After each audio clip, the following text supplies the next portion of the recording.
দ্বিতীয়বারের মতো জাতিসংঘ সাধারণ পরিষদে যোগ দেবেন ডক্টর মোহাম্মদ ইউনূস। বৈশ্বিক নেতাদের এই সম্মেলনে এবছর প্রধান উপদেষ্টার সাথে থাকছেন বিএনপি মহাসচিব মির্জা ফখরুল ইসলাম আলমগীর, তারেক রহমানের উপদেষ্টা হুমায়ুন কবির, জামায়াতের নায়েবে আমির ডাক্তার সৈয়দ আবদুল্লাহ মোহাম্মদ তাহের ও এনসিপি সদস্য সচিব আক্তার হোসেন। তার সূচনা বক্তব্য দেওয়ার জন্য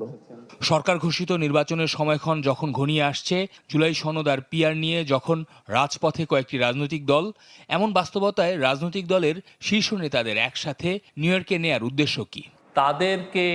সামনে আনা, তাদেরকেই সামনে নিয়ে প্রধান উপদেষ্টার প্রেস সচিব বললেন, বিশ্ববাসীর সামনে আগামীর বাংলাদেশের রাজনৈতিক ব্যক্তিত্বদের উপস্থাপন করতেই সফরসঙ্গী করা হয়েছে তাদের।